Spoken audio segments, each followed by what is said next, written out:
Assalamualaikum warahmatullahi wabarakatuh. Kami dari kelompok 3 yang beranggota Enida Darmaningsih, Wirda Rahmah, Akila Bagas, Ahmad Yani, dan Najwa Hernanda dari kelas 12 IPS 2 akan sedikit menjelaskan tentang buku besar pembantu dan buku besar umum. Baik, yang pertama buku besar pembantu. Pengertian buku besar pembantu merupakan buku besar khusus yang digunakan untuk mencatat akun tertentu serta perubahan-perubahannya secara lebih rinci. Jenis-jenis buku besar pembantu sebenarnya ada banyak, tapi yang lebih banyak digunakan ada 2. Yang pertama buku besar pembantu utang, dan yang kedua buku besar pembantu piutang. Buku besar pembantu utang, buku ini berisi kumpulan catatan transaksi utang yang diberikan kepada perusahaan. Pada buku ini juga mencatat perubahan jumlah dan nominal kepada kreditur. Dalam buku ini akan terlihat informasi jelas mengenai siapa kreditur pemberi utang, nominal serta cara pembayarannya sekali saja dalam tempo tertentu atau berkala. Yang kedua, buku besar pembantu piutang. Buku ini merupakan kebalikan dari buku besar pembantu utang. Pada buku ini berisi kumpulan piutang atau tagihan dari langganan kredit. Dalam hal ini, perusahaan menjual barangnya kepada pihak lain dengan melakukan transaksi penjualan kredit. Di buku ini tercatat rincian data debitur, nominal tagihan, dan cara pembayaran secara kredit dilakukan setiap tanggal berapa.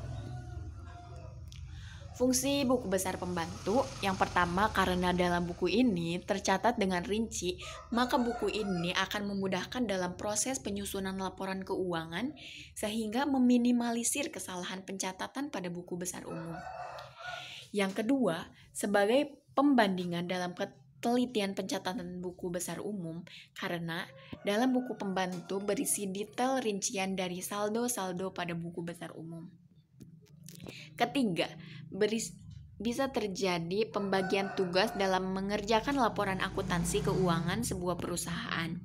Dan yang terakhir, mempermudah dalam pencarian informasi mengenai jumlah akun dari pihak-pihak yang terkait.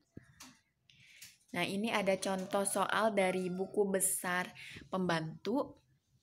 Dalam buku besar PD-Han, hutang sebesar 10 juta yang terdiri dari PD Sakti 2.500.000, PD Indah 3.200.000, dan PD Isna 4.300.000. Bagaimana pencatatannya dalam daftar saldo utang PD-Han?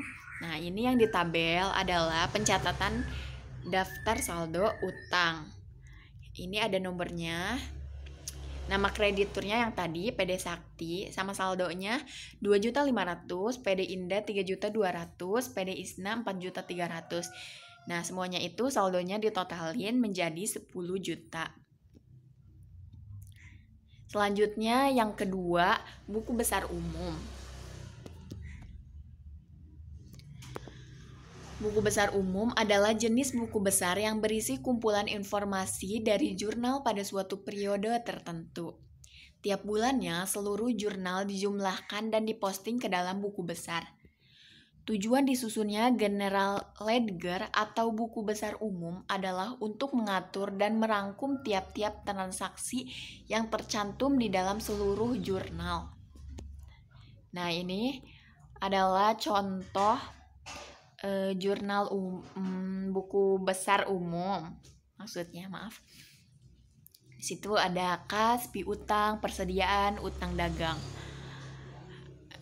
Di tabelnya ini ada tanggalnya, ada keterangan, RIF, debit, kredit, dan saldo. Jangan lupa nomor akunnya juga ya. Nah, itu aja yang dapat kelompok kami sampaikan. Kurang lebihnya mohon maaf karena masih masa belajar. Semoga kedepannya menjadi lebih baik lagi. Terima kasih. Wassalamualaikum warahmatullahi wabarakatuh.